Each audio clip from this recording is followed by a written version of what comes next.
Hi everyone, welcome back to Adelino. कैसे हैं आप सभी लोग? आई होप आप सभी अच्छे होंगे। तो अब तक हम मैग्नेटिज्म का एक chapter moving charges and magnetism देख चुके हैं और आज के इस वन शॉट लेक्चर में हम मैग्नेटिज्म एंड मैटर डिस्कस कर रहे होंगे। इस लेक्चर में हम मैग्नेटिज्म एंड मैटर के सारे फार्मूलाज, सारे इंपॉर्टेंट कॉन्सेप्ट और सारे बेसिक पॉइंट्स डिस्कस कर रहे होंगे। तो चलिए इस लेक्चर को यहाँ पे स्टार्ट करते हैं। सबसे पहला इंपॉर्टेंट पॉइंट यहाँ पे है कि जो मैग्नेटिक लेंथ होती है वो बराबर होती है 0.84 ऑफ जियोमेट्रिक लेंथ। उसके बाद bar magnet as magnetic dipole. Bar magnet जो होता है वो मैग्नेटिक डाइपोल की तरह बिहेव करता है। अगर बार मैग्नेट मैग्नेटिक डाइपोल की तरह बिहेव करता है तो इसका कुछ मैग्नेटिक डाइपोल मोमेंट होगा और मैग्नेटिक डाइपोल मोमेंट को हम एम से रिप्रेजेंट करते हैं, कैपिटल एम से। और कैपिटल एम बराबर होता है आई इंटू ए की। कैपिटल एम यहाँ पे मैग्नेटिक डाइपोल मोमेंट है बार मैग्नेट का, आई यहाँ पे करंट है और ए यहाँ पे एरिया है, ठीक है। और ये बार मैग्नेट के लिए ये m इजक्वल टू आई ए वाला फार्मूला एप्लीकेबल तो है ही, लेकिन ये करंट लूप के लिए भी एप्लीकेबल है। और करंट लूप के लिए जो मैग्नेटिक मोमेंट होता है वो हमने लास्ट लेक्चर में मूविंग चार्जेस एंड मैग्नेटिज्म वाले लेक्चर में भी देखा था, ठीक है। और जो मैग्नेटिक मोमेंट होता है उसका यूनिट होता है ampere metre square, ampere metre square. एक और इम्पॉर्टेंट फार्मूला है m is equal to M into two L.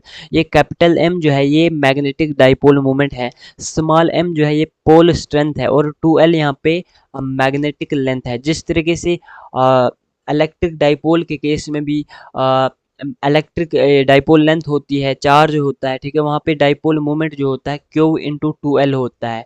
ये P डाइपोल मोमेंट होता है, Q चार्ज होता है, 2L वहाँ पे डाइपोल लेंथ होती है। इन द सेम वे यहाँ पे कैपिटल M जो है ये मैग्नेटिक मोमेंट है, स्मॉल m यहाँ पे पोल स्ट्रेंथ है और 2L यहाँ पे मैग्नेटिक लेंथ है। हमारे पास मैग्नेट कुछ इस तरीके का होता है जहाँ पे इस तरफ अगर साउथ पोल है तो इस तरफ नॉर्थ पोल होगा और जो मैग्नेटिक डाइपोल मोमेंट है उसकी डायरेक्शन हमेशा साउथ पोल से नॉर्थ पोल की तरफ होती है, ठीक है। और इसके जो एंड्स हैं साउथ पोल और नॉर्थ पोल, वहाँ पे उसको हम स्मॉल m से रिप्रेजेंट करते हैं जिसको हम पोल स्ट्रेंथ कहते हैं, ठीक है। और एक एंड से दूसरे एंड तक का जो डिस्टेंस है उसको हम 2l से रिप्रेजेंट करते हैं और इसी 2l को हम मैग्नेटिक लेंथ कह रहे होते हैं, ठीक है।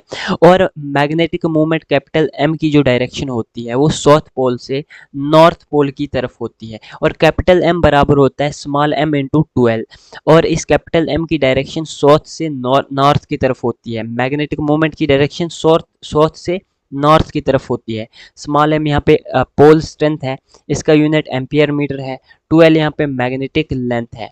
उसके बाद अगर आपके पास सिस्टम ऑफ मैग्नेट्स दिए हुए हैं तो सिस्टम के लिए जो मैग्नेटिक डाइपोल मोमेंट होती है वो m1 प्लस m2। अगर आपके पास दो मैग्नेट्स दिए हुए हैं तो उनका अगर अपने पूरे सिस्टम का मैग्नेटिक डाइपोल मोमेंट निकालना होगा तो उसका मैग्नेटिक डाइपोल मोमेंट जो होगा वो होगा m1 प्लस m2।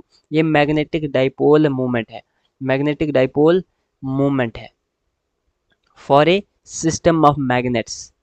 उसके बाद नेक्स्ट है हमारे पास Coulomb's law for magnetic force. Electrostatics में जिस तरीके से हमने पढ़ा था कूलम्स लॉ फॉर इलेक्ट्रोस्टैटिक्स, उसी तरीके से मैग्नेटिज्म में भी मैग्नेटिक फोर्स देखने को मिलती है, कोलम्बिक मैग्नेटिक फोर्स देखने को मिलती है। और वो force F is equal to बराबर होती है C m1 m2 divide by R square के, ठीक है। सी यहाँ पे कांस्टेंट है और ये कांस्टेंट आप जानते हो म्यू नॉट अपॉन 4 पाई के बराबर होता है, ठीक है, म्यू नॉट अपॉन 4 पाई के बराबर होता है। और एफ यहाँ पे फोर्स है, मैग्नेटिक फोर्स है और यही कूलम्स लॉ है मैग्नेटिक फोर्स का, जहाँ पे हमें मैग्नेटिक फोर्स के बारे में पता चलता है जो बराबर होती है C m1 m2 divide by R square, ठीक है। यहाँ पे सी जो है वो कांस्टेंट है, बराबर होता है म्यू नॉट अपॉन 4 पाई के, ठीक है। और magnetic field due two point charge, अगर मैग्नेटिक फील्ड की बात करें पॉइंट चार्ज की वजह से तो वो बराबर होती है C m divide by R square. जिस तरीके से इलेक्ट्रिक फील्ड पॉइंट चार्ज की वजह से के क्यू अपान आर स्क्वायर होती है, उसी तरीके से मैग्नेटिक फील्ड पॉइंट चार्ज की वजह से C m divide by R square के बराबर होती है। और याद रखना मैग्नेटिक फील्ड की डायरेक्शन नॉर्थ पोल से अवे होती है और साउथ पोल के टूवर्ड्स होती है। मतलब नॉर्थ पोल से मैग्नेटिक फील्ड की डायरेक्शन दूर होती है और साउथ पोल की तरफ होती है, ठीक है। उसके बाद है magnetic field due to magnetic dipole. जिस तरीके से हमने इलेक्ट्रोस्टैटिक्स में electric field due to electric dipole देखी थी, उस तरीके से मैग्नेटिज्म में मैग्नेटिक डाइपोल की वजह से भी मैग्नेटिक फील्ड होती है। अब ये मैग्नेटिक फील्ड जो है ये ऑन द एक्सिस भी हो सकती है और ऑन द इक्वेटोरियल लाइन भी हो सकती है। सबसे पहला फार्मूला यहाँ पे ऑन द एक्सिस वाला देख लेते हैं। तो ऑन द एक्सिस जो मैग्नेटिक फील्ड का फार्मूला है ड्यू टू मैग्नेटिक डाइपोल, वो होता है 2cm divide by R cube, ठीक है, 2cm divide by R cube. b is equal to 2cm divide by R cube. यहाँ पे c जो है वो म्यू नॉट अपॉन 4 पाई होता है, ठीक है, ये कांस्टेंट होता है, म्यू नॉट अपॉन 4 पाई। उसके बाद on the equatorial line, equatorial line पे जो मैग्नेटिक फील्ड होती है वो होती है cm divide by R cube due to magnetic dipole, due to magnetic dipole. Magnetic dipole की वजह से जो इक्वेटोरियल लाइन पे मैग्नेटिक फील्ड होती है वो होती है cm अपॉन आर क्यूब। यहाँ पे c कांस्टेंट है, ठीक है, मैंने आपको पहले ही बताया था, म्यू नॉट अपॉन 4 पाई के बराबर होता है। अब है torque on bar magnet magnetic dipole in uniform magnetic field. अब बार मैग्नेट की अगर बात करें तो बार मैग्नेट मैंने आपको बताया था मैग्नेटिक डाइपोल की तरह बिहेव करता है। अगर बार मैग्नेट मैग्नेटिक डाइपोल की तरह बिहेव करता है तो इसका कुछ मैग्नेटिक मूवमेंट होगा, और अगर इसको आप यूनिफॉर्म मैग्नेटिक फील्ड में रखते हो तो इस पे टॉर्क लगेगा, और उस टॉर्क का फार्मूला क्या होता है, ठीक है, वो यहाँ पे देखेंगे। तो टॉर्क होता है, टॉर्क को यहाँ पे हम टाउ से रिप्रेजेंट कर रहे हैं, और टॉर्क मैग्नेटिक टॉर्क जो होता है वो बराबर होता है m क्रॉस b, और क्रॉस को जब आप रिप्लेस करते हो तो ये बन जाता है एम बी साइन थीटा। क्योंकि टॉर्क जो होता है जो बार मैग्नेट होता है, बार मैग्नेट मैग्नेटिक डाइपोल की तरह बिहेव करता है, इसलिए यहाँ पे डाइपोल मोमेंट आपने रख लिया। और यूनिफॉर्म मैग्नेटिक फील्ड में अगर आप इस बार मैग्नेट को रखते हो तो यहाँ पे मैग्नेटिक फील्ड बी होगी, ठीक है। ये कौन सी मैग्नेटिक फील्ड है, जिस मैग्नेटिक फील्ड में आप बार मैग्नेट को रख रहे हो, और क्योंकि वो बार मैग्नेट मैग्नेटिक डाइपोल की तरह बिहेव करता है इसलिए उसका कैपिटल एम मैग्नेटिक मोमेंट भी होगा, और इसी m क्रॉस b को आप एम बी साइन थीटा भी कहते हो, और यही मैग्नेटिक टॉर्क है जो बार मैग्नेट पे लगती है। अब यहाँ पे कुछ इंपॉर्टेंट पॉइंट्स आपको बताऊंगा, मैक्सिमम टॉर्क कब लगती है और मिनिमम टॉर्क कब लगती है। पहले तो यहाँ पे जो थीटा है ये एंगल है मैग्नेटिक मैग्नेटिक मूवमेंट और मैग्नेटिक फील्ड के बीच का, और जब थीटा 90 डिग्री के बराबर होता है, मतलब मैग्नेटिक फील्ड और मैग्नेटिक मूवमेंट के बीच 90 डिग्री जब होता है, उस केस में मैक्सिमम टॉर्क लगती है, बार मैग्नेट पे मैक्सिमम टॉर्क लगती है, और मैक्सिमम टॉर्क बराबर होती है m इंटू बी की। और minimum torque theta is equal to 0 degree पे भी लगती है और थीटा इजक्वल टू 180 डिग्री पे भी लगती है, और मिनिमम टॉर्क दोनों केसेस में 0 के बराबर होती है, ठीक है। Maximum torque m into B के बराबर होती है, मिनिमम टॉर्क 0 के बराबर होती है। तो 0 डिग्री पे 180 डिग्री पे बार मैग्नेट पे मिनिमम टॉर्क लगती है जो 0 के बराबर होती है, और जब थीटा 0 डिग्री होता है ये स्टेबल इक्विलिब्रियम का कंडीशन होता है, और 180 डिग्री जो होता है ये अनस्टेबल इक्विलिब्रियम का कंडीशन होता है। देखो जब भी टॉर्क 0 के बराबर होती है, जब बार मैग्नेट पे 0 टॉर्क लगेगी तो वो इक्विलिब्रियम की कंडीशन होगी। अब जब थीटा 0 होगा वो स्टेबल इक्विलिब्रियम होगा, और 180 डिग्री पे अनस्टेबल इक्विलिब्रियम की कंडीशन होगी। For current loop tau is equal to m cross B. अब यहाँ पे मैग्नेटिक मूवमेंट जो होता है मैंने कहा था कि I इंटू ए के बराबर होता है, ये तो एक टर्न के लिए होता है, ठीक है। अगर करंट लूप में अगर n नंबर ऑफ टर्न्स हैं तो वो n आई ए के बराबर होगा, वो मैग्नेटिक मोमेंट n आई ए के बराबर होगी अगर करंट लूप के n नंबर ऑफ टर्न्स हैं। तो यहाँ पे m की जगह n आई ए रख लेते हैं, b को एज इट इज लिखते हैं, और क्रॉस को हम साइन थीटा से यहाँ पे रिप्लेस करते हैं। तो इस तरीके से करंट लूप के लिए जो मैग्नेटिक टॉर्क का फार्मूला यहाँ पे बन जाता है, वो होता है m cross b that is equal to NIAB sine theta. Theta यहाँ पे एंगल है एरिया वेक्टर और मैग्नेटिक फील्ड के बीच का, या मैग्नेटिक फील्ड और मैग्नेटिक मोमेंट के बीच का। b यहाँ पे मैग्नेटिक फील्ड है, a यहाँ पे एरिया है, I यहाँ पे करंट है और n यहाँ पे number of turns in current loop है। उसके बाद है potential energy of A bar magnet in uniform magnetic field.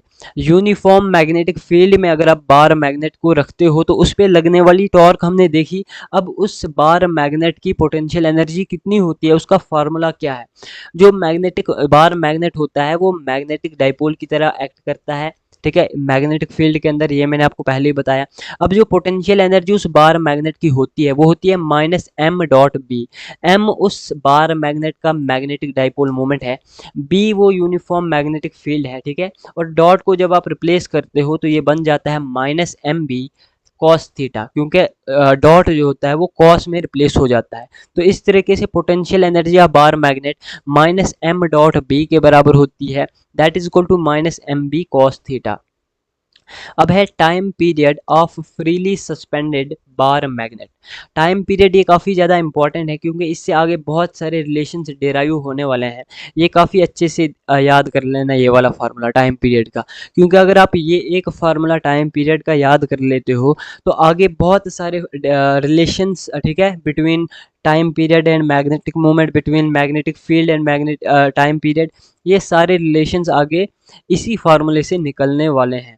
तो जो टाइम पीरियड का फार्मूला है वो है t is equal to 2 pi under root I upon M B.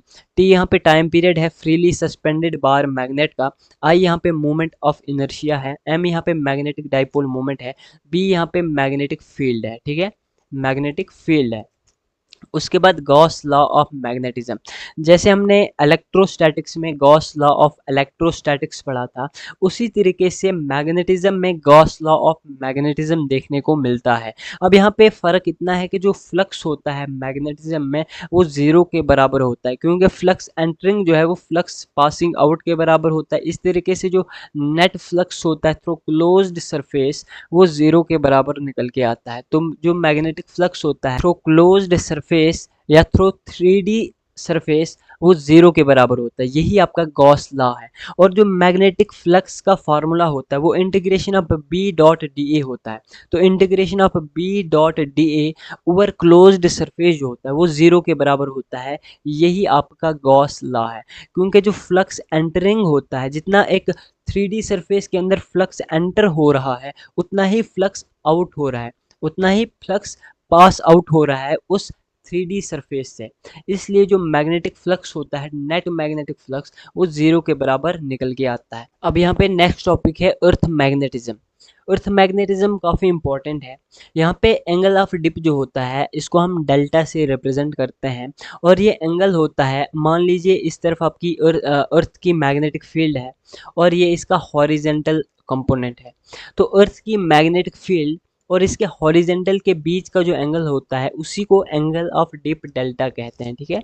Magnetic pole पे जो एंगल ऑफ डिप डेल्टा होता है वो 90 डिग्री के बराबर होता है, और मैग्नेटिक इक्वेटर पे जो डेल्टा होता है, जो एंगल ऑफ डिप होता है वो ज़ीरो के बराबर होता है।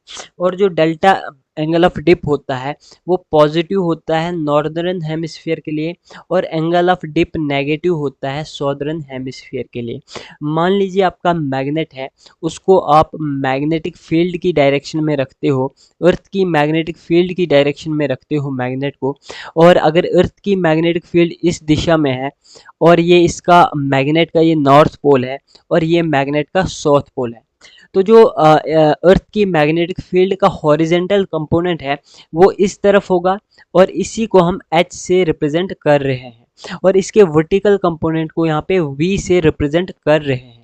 तो यहाँ पे अर्थ की मैग्नेटिक फील्ड और इसके हॉरिजेंटल कंपोनेंट के बीच का जो एंगल है उसी को यहाँ पे एंगल ऑफ डिप डेल्टा कहते हैं, ठीक है। अर्थ की मैग्नेटिक फील्ड की डायरेक्शन में हमने मैग्नेट को रखा, और ये इसका नॉर्थ पोल है, ये इसका साउथ पोल है। अर्थ की मैग्नेटिक फील्ड जो है इसके बीच का और इसके हॉरिजेंटल कंपोनेंट के बीच का जो एंगल है उसी को एंगल ऑफ डिप कहते हैं। एच यहाँ पे अर्थ मैग्नेटिक फील्ड का हॉरिजेंटल कंपोनेंट है, वी यहाँ पे अर्थ मैग्नेटिक फील्ड का वर्टिकल कंपोनेंट है। एच बराबर होगा B E cos theta, B E cos delta, क्योंकि अगर हॉरिजेंटल की बात करें तो जो हॉरिजेंटल कंपोनेंट होता है उसको हम कॉस थीटा के टर्म में लिखते हैं। तो जो बीई का हॉरिजेंटल कंपोनेंट होगा वो बीई कॉस डेल्टा होगा, और जो इसका वर्टिकल कंपोनेंट होगा वो होगा बीई साइन डेल्टा। तो इस तरीके से एच जो है वो बीई कॉस डेल्टा के बराबर है, और वी जो है वो बीई साइन डेल्टा के बराबर होता है। ठीक है, क्योंकि डेल्टा के साथ वाला जो कंपोनेंट होता है वो कॉस कंपोनेंट होता है, और डेल्टा के जो अपोजिट वाला कंपोनेंट होता है वो साइन कंपोनेंट होता है। इस तरीके से horizontal component B E cos delta और vertical component B E sine delta होता है। और यहाँ से हम v अपान एच अगर करें तो v अपान एच जो है वो टेन डेल्टा के बराबर होगा, और टेन यहाँ पे जो डेल्टा है ये ट्रू डिप है। ठीक है, ये ट्रू डिप है, तो टेन डेल्टा यहाँ से v अपान एच के बराबर निकल के आता है, जहाँ पे v B E sine delta होता है और h B E cos delta होता है। v यहाँ पे vertical component of earth magnetic field है, h यहाँ पे horizontal component of earth magnetic field है, और वर्टिकल अपन हॉरिजेंटल कंपोनेंट टेन डेल्टा के बराबर होता है, जहाँ पे डेल्टा एंगल ऑफ डिप है। और जो बीई होता है, अगर आपने अर्थ मैग्नेटिक फील्ड को हॉरिजेंटल और वर्टिकल कंपोनेंट के टर्म में लिखना है तो बीई बराबर होता है under root of H square plus V square. H यहाँ पे हॉरिजेंटल कंपोनेंट है, वी यहाँ पे वर्टिकल कंपोनेंट है, और जो अर्थ की एक्चुअल मैग्नेटिक फील्ड है उसको यहाँ पे बीई से रिप्रेजेंट कर रहे हैं। ठीक है, उसके बाद नेक्स्ट है true dip and apparent dip. True dip and apparent dip. तो ट्रू डिप तो मैंने आपको बताया कि टेन डेल्टा जो होता है वो v अपान एच के बराबर होता है। ठीक है, v अपान एच के बराबर होता है। अब यहाँ पे जो हॉरिजेंटल कंपोनेंट है अर्थ मैग्नेटिक फील्ड का, अब मान लेते हैं कि वो मैग्नेटिक मेरिडियन के साथ अल्फा एंगल बना रहा है, तो वहाँ पे हम एच नहीं लेते हैं, फिर वहाँ पे फिर हम एच कॉस अल्फा लेते हैं, वहाँ पे हम एच कॉस अल्फा लेते हैं।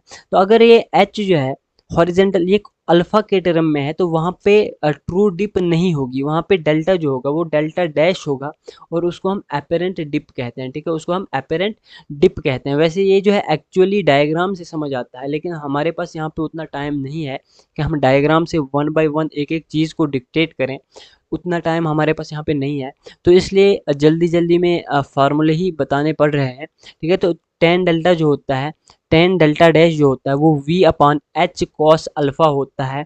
v यहाँ पे वर्टिकल कंपोनेंट है अर्थ मैग्नेटिक फील्ड का, यहाँ पे h जो है वो हॉरिजेंटल कंपोनेंट नहीं है बल्कि h cos alpha horizontal component है अर्थ मैग्नेटिक फील्ड का, और डेल्टा डैश यहाँ पे ट्रू डिप नहीं है बल्कि अपेरेंट डिप है।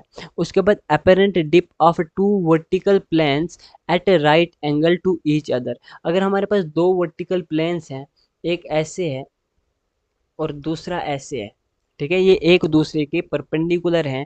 ठीक है, वर्टिकल प्लेन्स हैं ये दो और एक दूसरे के परपेंडिकुलर हैं, तो यहाँ पे अपेरेंट डिप क्या होगी, यहाँ पे दो तरह की अपेरेंट डिप्स देखने को मिलेंगी, एक होगा डेल्टा वन और दूसरा होगा डेल्टा टू। जो टेन डेल्टा वन होगा वो बराबर होगा v upon H cos alpha, और जो दूसरा होगा टेन डेल्टा टू वो बराबर होगा v upon H sine alpha. ठीक है, यहाँ पे अपेरेंट डिप देख रहे हैं हम टू वर्टिकल प्लेन्स का जो एक दूसरे के परपेंडिकुलर हैं, जो एक दूसरे के 90 डिग्री पे रखे हुए हैं। ठीक है, एक इन दोनों वर्टिकल प्लेन्स के बीच का एंगल जो है वो 90 डिग्री है। तो यहाँ पे वैसे ये सारा कॉन्सेप्ट जो अपेरेंट डिप ट्रू डिप का है ये डायग्राम से फिगर से समझ में आता है, तो फिगर के बगैर बिल्कुल एक एक पॉइंट समझना थोड़ा सा डिफ़िकल्ट हो जाता है, इसलिए मैं यहाँ पे सिर्फ फार्मूले ही लिख के लाया हूँ, क्योंकि इतना टाइम नहीं है यहाँ पे कि हम एक एक चीज़ यहाँ पे डिक्टेट करा के समझाएं। तो टेन डेल्टा वन जो होता है वो v upon H cos alpha होता है, ये एक अपेरेंट डिप हुआ, और दूसरा apparent dip tan delta two जो है वो v upon H sine alpha हुआ। ठीक है, डेल्टा वन डेल्टा टू यहाँ पे अपेरेंट डिप है, और डेल्टा यहाँ पे ट्रू डिप है in magnetic meridian. Magnetic meridian के अंदर ट्रू डिप जो होता है वो डेल्टा होता है, और डेल्टा वन डेल्टा टू ये अपेरेंट डिप होते हैं। उसके बाद ये काफ़ी इंपॉर्टेंट है, ये नीट में एज इट इज़ 2 से 3 बार पूछा गया है। AIPMT में भी बहुत बार पूछा गया था और नीट में भी पूछा जा रहा है, आगे भी पूछे जाने की पूरी पूरी प्रोबेबिलिटी बनती है। तो ये काफ़ी इंपॉर्टेंट है। अगर आपके पास डेल्टा 1 और डेल्टा 2 जो है वो अपेरेंट डिप हैं, डेल्टा 1 और डेल्टा 2 अगर आपके पास अपेरेंट डिप्स हैं और डेल्टा ट्रू डिप है मैग्नेटिक मेरिडियन के अंदर, तो इनके बीच का जो रिलेशन है वो होता है cot square delta 1 plus cot square delta 2 is equal to cot square delta. यहाँ पे डेल्टा ट्रू डिप है और डेल्टा 1 और डेल्टा 2 जो है ये अपेरेंट डिप है। ठीक है, ये क्या है? अपेरेंट डिप है of two vertical planes at right angle to each other. ठीक है, तो ये काफ़ी इंपॉर्टेंट रिलेशन है, इसको ज़बानी याद कर लेना, क्योंकि नीट में एज इट इज़ डायरेक्टली भी पूछा जा सकता है और डेटा दे के भी पूछा जा सकता है इस फार्मूले पे बेस्ड सवाल। ठीक है, उसके बाद है टेंजेंट लॉ। तो टेंजेंट लॉ जो होता है ये सिंपल होता है, इसमें ज़्यादा कोई बड़ी बात नहीं है। अगर आपके पास B1 जो है मैग्नेटिक फील्ड इस तरफ है और एक कंपोनेंट B2 इस तरफ है और बीच में यहाँ पे इसके साथ जो एंगल है वो थीटा है, तो यहाँ पे आपने टेन थीटा बताना है। तो टेन थीटा जो होता है वो परपेंडिकुलर अपान ये बेस होता है। ठीक है, परपेंडिकुलर अपान बेस होता है, तो टेन थीटा सिंपली B2 अपान B1 यहाँ से निकल आएगा। ये तो सिंपल है, टेंजेंट लॉ। ठीक है, टेंजेंट लॉ आगे यूज़ होता है मैग्नेटिज्म में, इसलिए यहाँ पे मैंने ये पढ़ाया, नहीं तो इसकी वैसे कोई ज़रूरत नहीं है। बेसिक मैथ से हम पढ़ते आए हैं कि टेन थीटा जो होता है वो परपेंडिकुलर अपान बेस के बराबर होता है। तो यहाँ पे परपेंडिकुलर B2 है और यहाँ पे बेस B1 है, तो इस तरीके से tan थीटा B2 अपान B1 के बराबर होता है। अब है टेंजेंट गैल्वेनोमीटर। टेंजेंट गैल्वेनोमीटर में क्या होता है, इसमें tan थीटा देखते हैं तो वो B अपान H के बराबर होता है, और B जो होता है यहाँ से अगर B निकालें तो वो H tan थीटा के बराबर निकल आएगा। और यहाँ से वैसे इसको डिराइव आपस में रिलेट करके डिराइव किया जाता है ये पूरा का पूरा फार्मूला। इस फार्मूले में अगर हम मैग्नेटिक फील्ड का फार्मूला रखें तो वहाँ से करंट का फार्मूला निकल आएगा, और करंट का जो फार्मूला होता है एट द एंड निकल के आता है I इज इक्वल टू के टेन थीटा। अब यहाँ पे के की तरफ हमने ज़्यादा ध्यान नहीं देना, क्योंकि ये कांस्टेंट रहता है, ये टाइम के साथ कांस्टेंट रहता है। यहाँ पे सिर्फ हमें I का और टेन थीटा का काम है, तो I फाइनली यहाँ पे निकल के आता है के टेन थीटा के बराबर, जहाँ पे के कांस्टेंट है। और इससे ये पता चलता है कि करंट जितनी ज़्यादा होगी टेन थीटा उतना ज़्यादा होगा, टेन थीटा जितना ज़्यादा होगा थीटा उतना ज़्यादा होगा, और थीटा डिफ्लेक्शन को बताता है, थीटा जितना ज़्यादा होगा तो डिफ्लेक्शन भी उतनी ज़्यादा होगी। अब यहाँ पे सवाल आता है कि बी क्या है और एच क्या है। बी मैग्नेटिक फील्ड है due to current coil. Current coil की वजह से जो मैग्नेटिक फील्ड होती है ये बी वही वाली मैग्नेटिक फील्ड है, और एच जो है हॉरिजेंटल कंपोनेंट है अर्थ मैग्नेटिक फील्ड का। एच यहाँ पे अर्थ मैग्नेटिक फील्ड का हॉरिजेंटल कंपोनेंट है, और बी मैग्नेटिक फील्ड है ड्यू टू करंट कॉइल। ठीक है, और करंट कॉइल की वजह से जो मैग्नेटिक फील्ड होती है वो यहाँ पे इस फार्मूले में इधर रख लेते हैं, और वहीं से हमारे पास करंट का फार्मूला निकल के आता है, और जिसको आगे प्रोपोर्शनलिटी का कॉन्सेप्ट लगा के आई जो होता है वो टेन थीटा के डायरेक्टली प्रोपोर्शनल हो जाता है, जहाँ से हमें एक इम्पॉर्टेंट डेटा यहाँ से निकल के आता है। और एक बात पता चलती है कि करंट जितनी ज़्यादा होगी थीटा ज़्यादा होगा तो डिफ्लेक्शन भी उतनी ही ज़्यादा होगी। अब है वाइब्रेशन मैग्नेटोमीटर। कुछ देर पहले मैंने आपको बताया था कि टाइम पीरियड जो होता है वो होता है 2 pi under root I upon M B.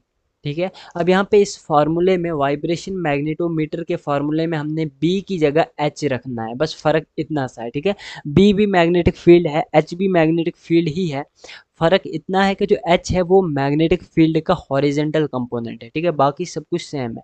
तो यहाँ पे अगर आप सिर्फ एक फार्मूला ये वाला याद रखते हो तो आगे दो स्लाइड्स पे जितने भी फार्मूलाज, यहाँ पे इस स्लाइड पे जितने भी फार्मूलाज लिखे हुए हैं इनको याद करने की कोई भी ज़रूरत नहीं है। ठीक है, रट्टा मारने की कोई भी ज़रूरत नहीं है, सिर्फ ये वाला फार्मूला याद रखो। और ये मैं पीछे भी बता के आया हूँ, वैसे आपको याद ही होगा कि टाइम पीरियड टी होता है 2 pi under root I upon M H. Time period t is equal to time period t is equal to 2 pi under root I upon M H. ठीक है, t यहाँ पे टाइम पीरियड है vibration magnetometer का, I यहाँ पे moment of inertia है, I moment of inertia है, m यहाँ पे मैग्नेटिक मोमेंट है, और h यहाँ पे अर्थ मैग्नेटिक फील्ड का हॉरिजेंटल कंपोनेंट है। ठीक है, उसके बाद नेक्स्ट हमारे पास अर्थ के मैग्नेटिक फील्ड का जो हॉरिजेंटल कंपोनेंट है वो और टाइम पीरियड के बीच का रिलेशन।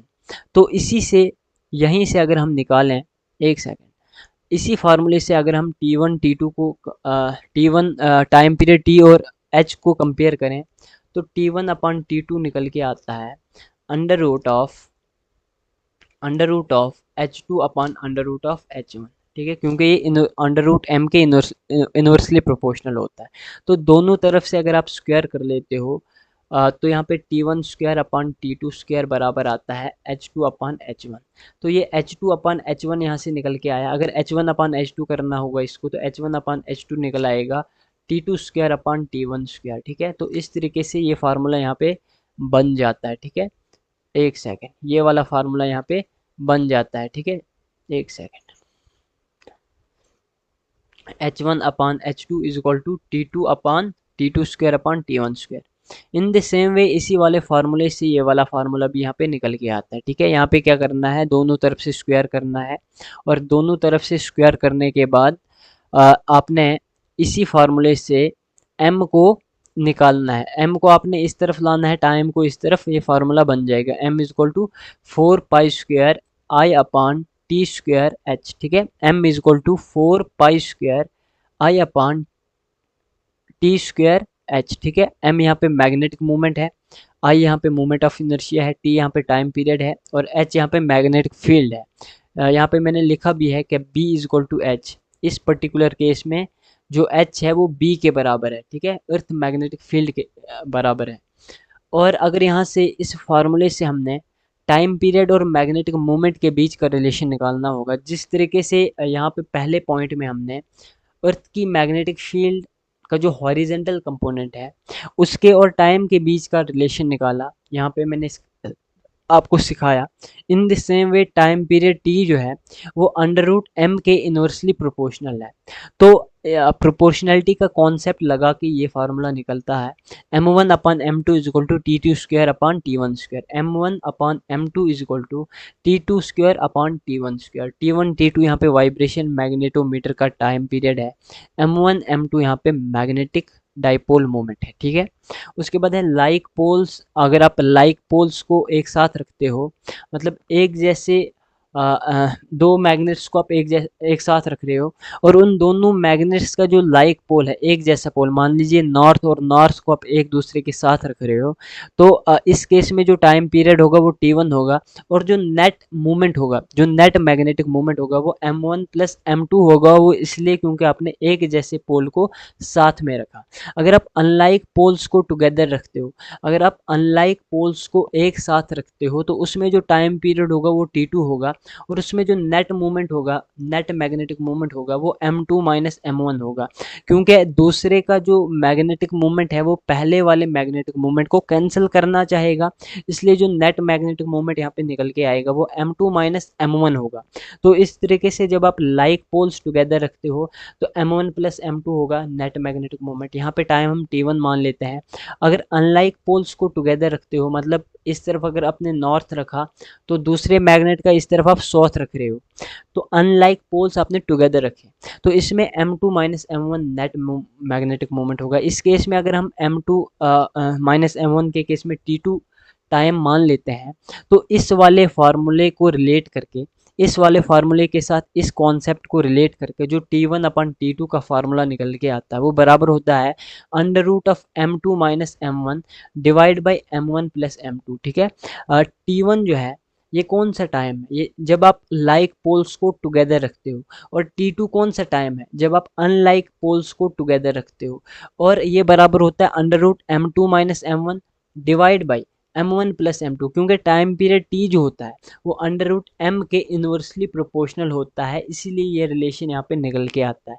m2 माइनस m1 यहाँ पे डिफरेंस है। ठीक है, डिफरेंस है, और m1 प्लस m2 जो है ये सम है, और m2 माइनस m1 जब आप अनलाइक पोल्स एक साथ रखते हो, m1 प्लस m2 जब आप लाइक पोल्स एक साथ रखते हो। उसके बाद है मैग्नेटाइजेशन।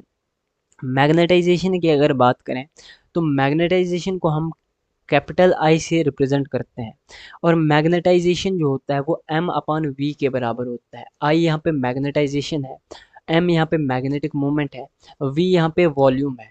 तो magnetic moment per unit volume जो होता है इसी को हम मैग्नेटाइजेशन कहते हैं, और इसका यूनिट होता है एम्पियर पर मीटर। इसका यूनिट होता है एम्पियर पर मीटर। मैग्नेटाइजेशन का जो यूनिट होता है वो होता है एम्पियर पर मीटर। अब है मैग्नेटिक इंटेंसिटी या मैग्नेटाइजिंग फील्ड। मैग्नेटिक इंटेंसिटी या फिर मैग्नेटाइजिंग फील्ड को यहाँ पे हम कैपिटल एच से डिनोट कर रहे हैं, और बी एम जो होता है वो बराबर, यहाँ पे कुछ इंपॉर्टेंट फार्मूलाज यहाँ पे हैं, एक वन बाय वन इन सारे फार्मूलाज को हम यहाँ पे डिस्कस करेंगे। बी एम बराबर होता है म्यू नॉट एच प्लस आई। अब यहाँ पे बी एम जो है ये नेट मैग्नेटिक फील्ड है, बी एम यहाँ पे नेट मैग्नेटिक फील्ड है। म्यू नॉट यहाँ पे मैग्नेटिक परमिएबिलिटी है, ये आप जानते हो। एच यहाँ पे मैग्नेटाइजिंग फील्ड है जो कि एक्सटर्नल फैक्टर है, और आई यहाँ पे मैग्नेटाइजेशन है, मतलब इंटरनल फैक्टर है। ठीक है, मैग्नेटाइजेशन का जो मतलब होता है, एक्चुअल मतलब वो हम आगे समझेंगे जब आप डायामैग्नेटिक पैरामैग्नेटिक सब्सटेंसेस पढ़ोगे, वहाँ पे मैं आपको समझाऊंगा कि मैग्नेटाइजेशन क्या होता है, और वहाँ पे आपको समझ भी आएगा कि मैग्नेटाइजेशन आखिर होता क्या है। ठीक है, क्योंकि जो कोई भी सब्सटेंस होता है उसमें मैग्नेटिक डाइपोल्स जो होते हैं वो रैंडमली डिस्ट्रीब्यूटेड होते हैं, मतलब एक मैग्नेटिक डाइपोल एक दिशा में होगा, दूसरा मैग्नेटिक डाइपोल दूसरी डायरेक्शन में होगा।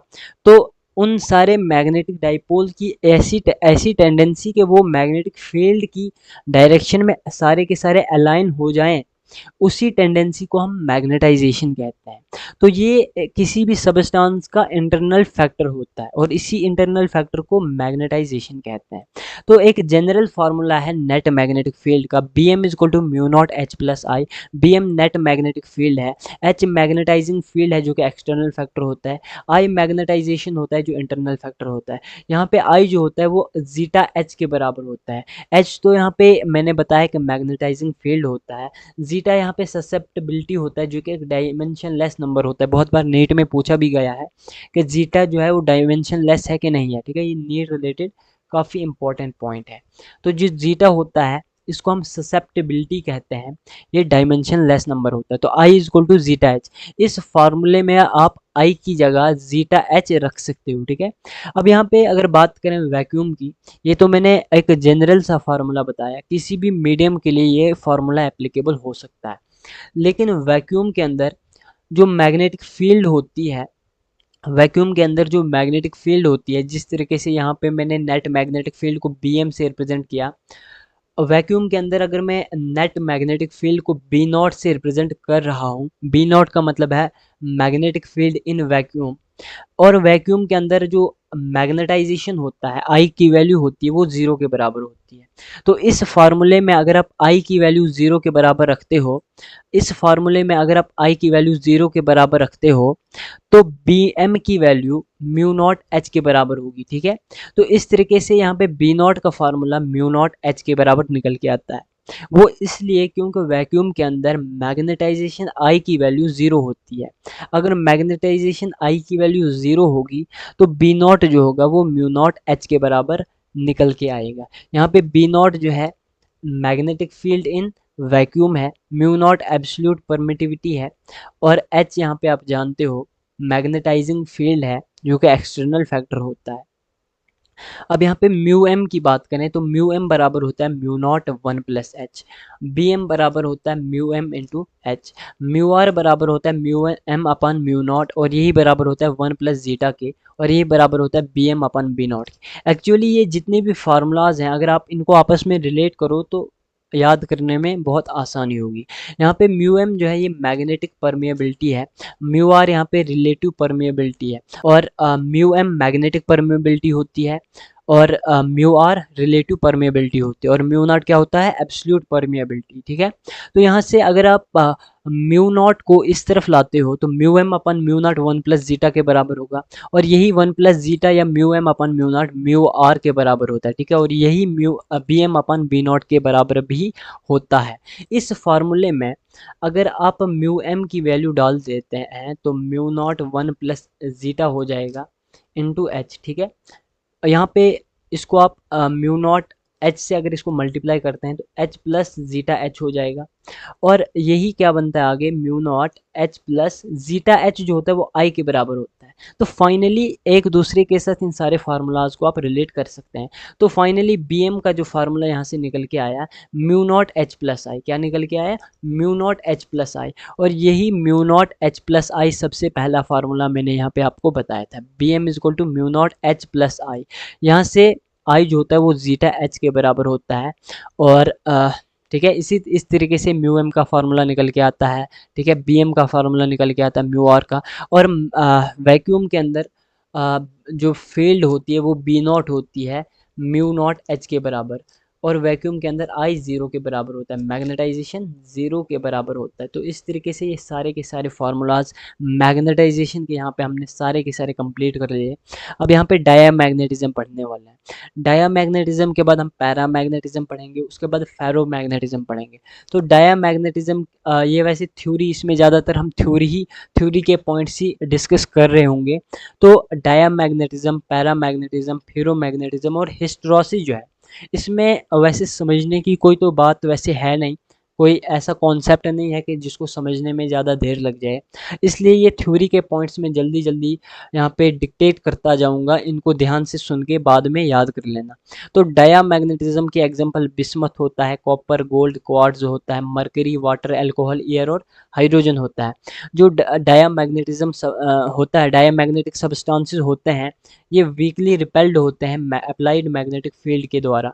Weekly repelled by applied magnetic field line जहाँ भी आपको दिखेगी तो समझ जाना ये डायामैग्नेटिक सब्सटेंस है। ठीक है, diamagnetic substances are weakly repelled by applied magnetic field, NEET में बहुत बार पूछा गया है। डायामैग्नेटिज्म के केस में जो मैग्नेटाइजेशन आई होता है वो स्लाइटली नेगेटिव होता है। ससेप्टेबिलिटी जीटा जो होता है वो स्मॉल नेगेटिव होता है, जीटा इज लेस देन 0। उसके बाद जो बी एम होता है वो mu naught H minus I के बराबर होता है। जीटा यहाँ पे टेम्परेचर इंडिपेंडेंट होता है। डायामैग्नेटिज्म के केस में जो जीटा ससेप्टिबिलिटी होती है वो टेम्परेचर पे बिल्कुल भी डिपेंड नहीं करती है। म्यू आर जो होता है वो रिलेटिवली लेस देन 1 होता है। ठीक है, B M mu naught H minus I के बराबर होता है। क्यों? क्योंकि आई जो होता है वो स्लाइटली नेगेटिव होता है। आई स्लाइटली नेगेटिव होता है, इसलिए यहाँ पे हमने एच के साथ माइनस आई लगा दिया। जीटा जो होता है वो टेम्परेचर पे डिपेंड नहीं करता है। म्यू आर जो होता है वो स्लाइटली लेस देन 1 होता है। तो इस तरीके से डायामैग्नेटिज्म के सारे इंपॉर्टेंट पॉइंट्स जो भी नीट में पूछे जा सकते हैं या अभी तक पूछे गए हैं वो सारे के सारे यहाँ पे हमने डिस्कस कर लिए। अब है पैरामैग्नेटिज्म। पैरामैग्नेटिज्म की एग्जांपल्स हैं aluminium, platinum, chromium, manganese, copper, sulphate, oxygen. ठीक है, paramagnetic substances are weakly attracted by applied magnetic field. जो पैरामैग्नेटिक सब्सटेंसेस होते हैं वो अप्लाइड मैग्नेटिक फील्ड के द्वारा वीकली अट्रैक्ट किए जाते हैं। पैरामैग्नेटिज्म के केस में मैग्नेटाइजेशन आई पॉजिटिव होता है, ससेप्टेबिलिटी जीटा स्मॉल पॉजिटिव होता है, मतलब zeta is slightly greater then 0। जो नेट मैग्नेटिक फील्ड होती है वो म्यू नॉट एच प्लस आई होता है। अब पैरामैग्नेटिज्म के केस में यहाँ पे म्यू नॉट एच प्लस आई इसलिए किया क्योंकि आई जो होता है वो पॉजिटिव होता है पैरामैग्नेटिज्म के केस में। जो रिलेटिव परमिएबिलिटी म्यू आर होती है वो स्लाइटली ग्रेटर देन 1 होती है, और म्यू आर जो होता है वो 1 प्लस जीटा के बराबर होता है। म्यू आर 1 प्लस जीटा के बराबर होता है, और mu R slightly greater than 1 होता है पैरामैग्नेटिक सब्सटेंसेस के लिए। और पैरामैग्नेटिक सब्सटेंसेस के लिए जो जीटा होता है वो टेम्परेचर पे डिपेंड करता है और टेम्परेचर के इनवर्सली प्रोपोर्शनल होता है। इसी को हम क्यूरीज लॉ कहते हैं।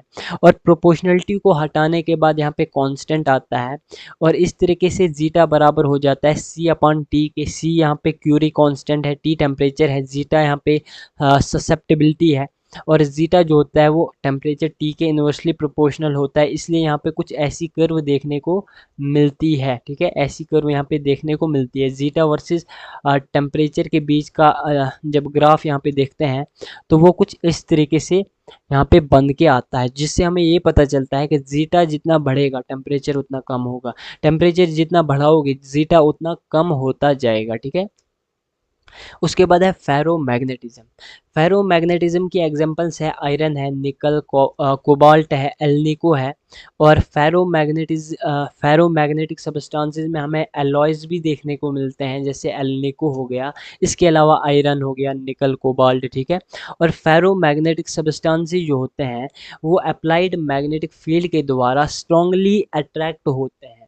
ये वीकली और स्ट्रांगली का जो डिफरेंस है, ये बिल्कुल अच्छे तरीके से ध्यान रखना, ठीक है, क्योंकि नीट में कहीं वीकली लिखा होगा तो कहीं स्ट्रांगली लिखा होगा। तो ये इसीलिए यहाँ पे मैंने एक एक वर्ड और एक एक पॉइंट जो है इन डायामैग्नेटिज्म, पैरा और फेरोमैग्नेटिज्म के बारे में बताया कि कौन स्ट्रांगली अट्रैक्ट होता है, कौन वीकली अट्रैक्ट होता है, कौन वीकली रिपेल होता है, ठीक है। ये नीट में बहुत बार पूछा गया है और आगे भी पूछे जाने की प्रोबेबिलिटी है। तो फेरोमैग्नेटिक सब्सटेंस जो होते हैं वो अप्लाइड फील्ड से स्ट्रांगली अट्रैक्ट होते हैं। Ferromagnetic substances are strongly attracted by applied magnetic field.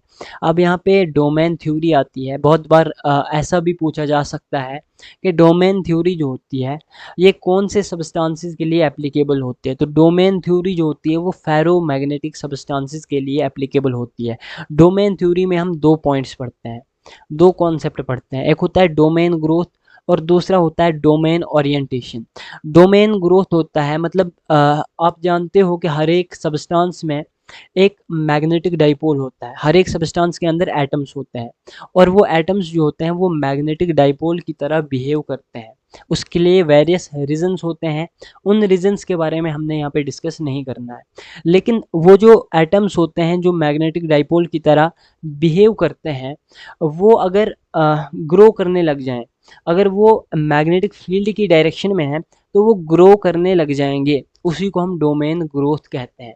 और वो मैग्नेटिक डाइपोल्स जो मैग्नेटिक फील्ड की डायरेक्शन में नहीं है तो वो अर्थ की मैग्नेटिक फील्ड की डायरेक्शन में अलाइन होना चाहेंगे, और उसी अलाइन होने की टेंडेंसी को हम डोमेन ओरिएंटेशन कहते हैं।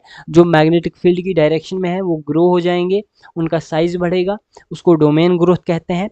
और जो अलाइन हो जाएंगे मैग्नेटिक फील्ड की डायरेक्शन में उसको हम ओरिएंटेशन कहेंगे, डोमेन ओरिएंटेशन कहेंगे।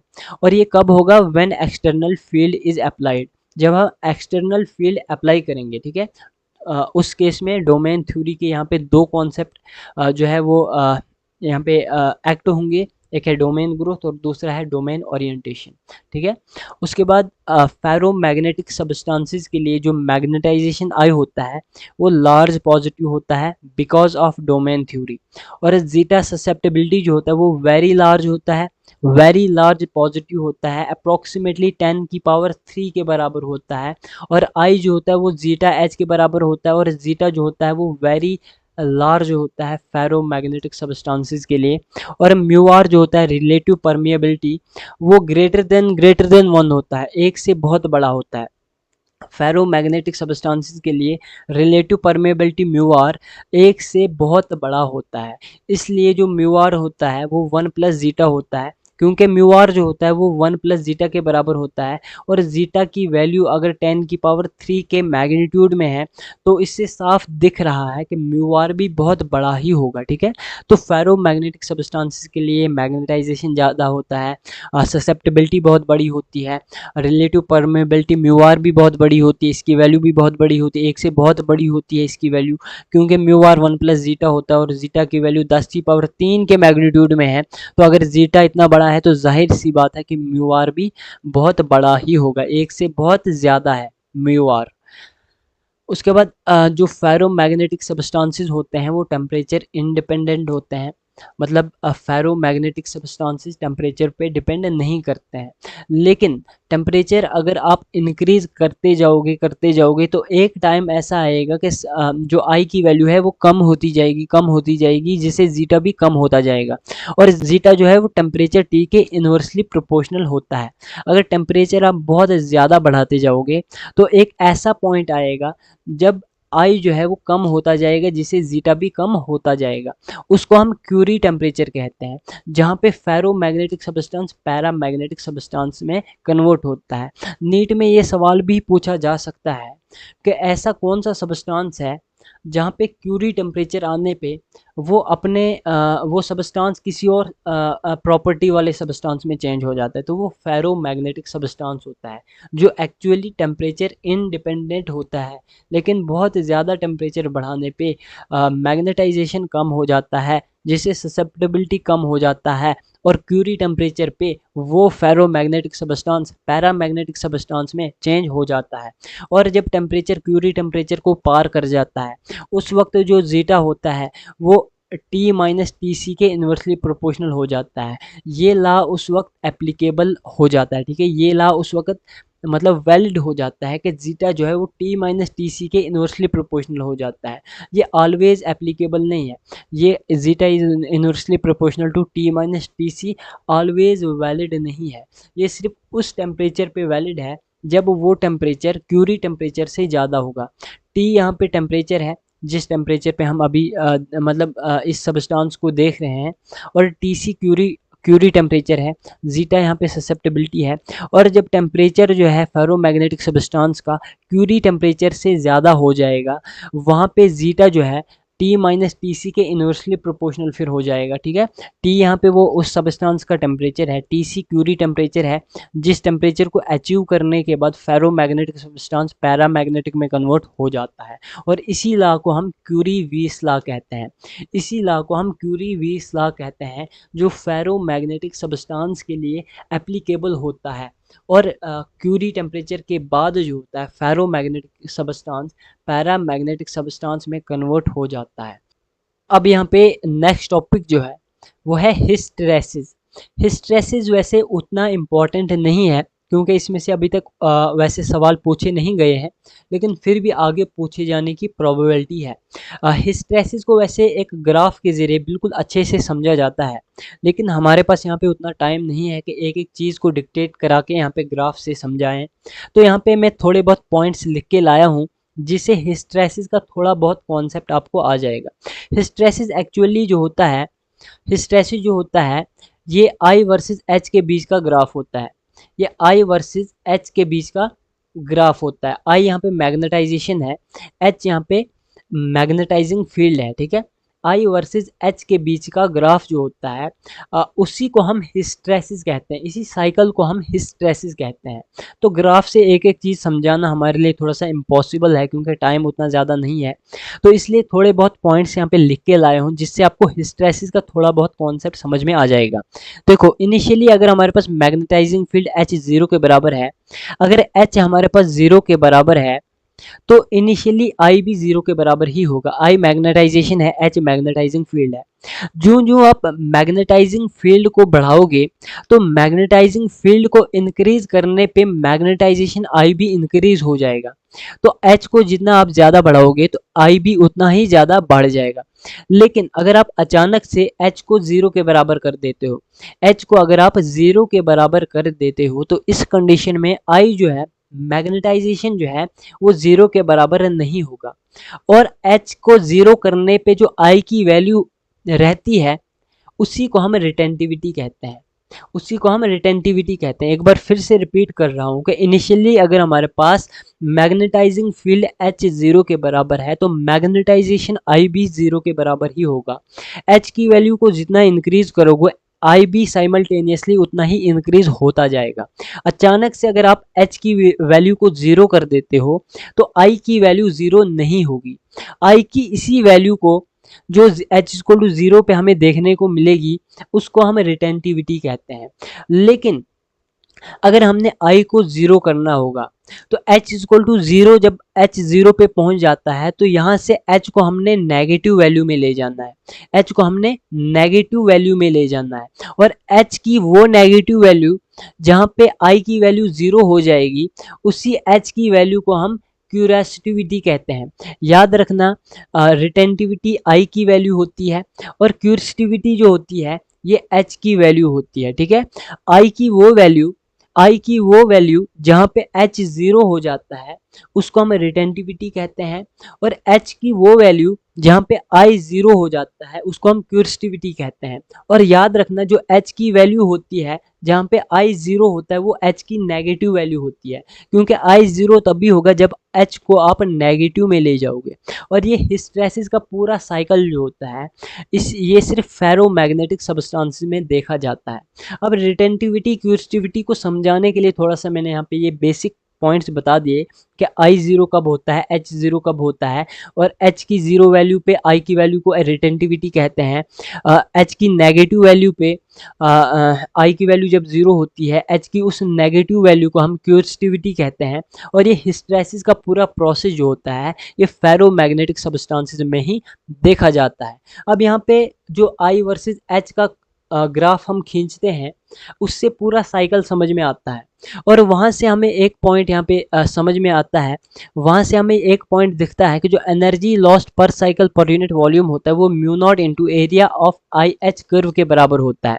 जब हम आई वर्सेस एच के बीच का ग्राफ खींचते हैं तो वहाँ से एक इम्पॉर्टेंट कॉन्सेप्ट निकल के आता है कि जो एनर्जी लॉस्ट पर साइकिल पर यूनिट वॉल्यूम होता है वो बराबर होता है mu not into area of I H curve. ठीक है, अब है soft ferromagnetic material and hard ferromagnetic material.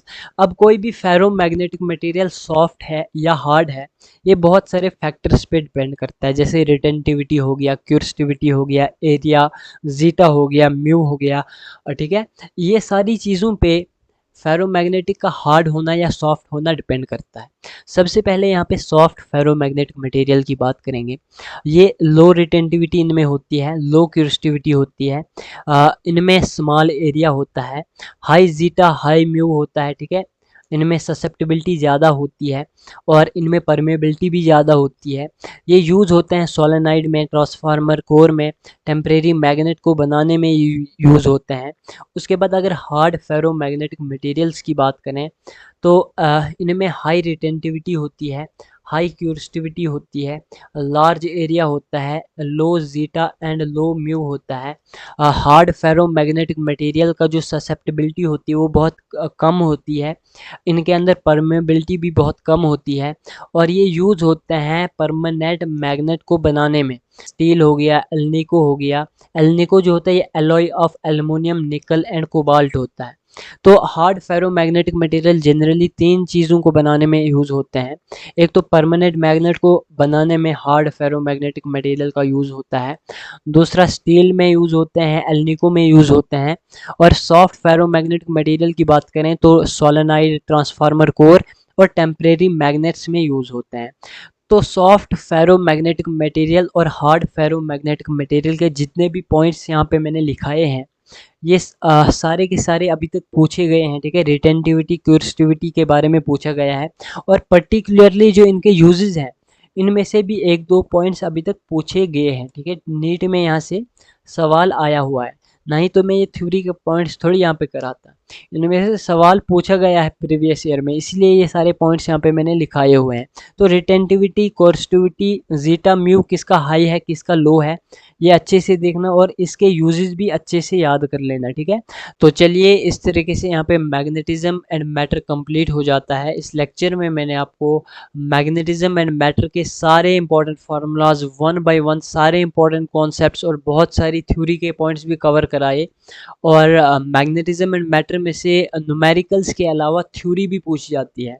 तो जितनी भी थ्योरी इस लेक्चर में मैंने कवर कराई वो सारी थ्योरी समझ के अच्छे से याद करना। ठीक है, क्योंकि अब आज तक प्रीवियस ईयर्स में मैग्नेटिज्म एंड मैटर में से थ्योरी के सवाल भी पूछे जा चुके हैं, और आगे भी पूछे जाने की पूरी प्रोबेबिलिटी और चांसेस हैं। ठीक है, इसलिए मैग्नेटिज्म एंड मैटर के जितने भी फार्मूलाज और थ्योरी के पॉइंट्स मैंने इस लेक्चर में बताए और समझाए वो सारे के सारे अच्छे से समझ के पढ़ना और याद करना। ठीक है, तो अगर आपको माइंड मैप्स चाहिए तो आप व्हाट्सएप पे कांटेक्ट कर सकते हैं, हमारा व्हाट्सएप नंबर इस वीडियो के डिस्क्रिप्शन में दिया होगा। तो चलिए मिलते हैं एक और नए लेक्चर में एक नए चैप्टर के साथ, तब तक के लिए ऑल द बेस्ट।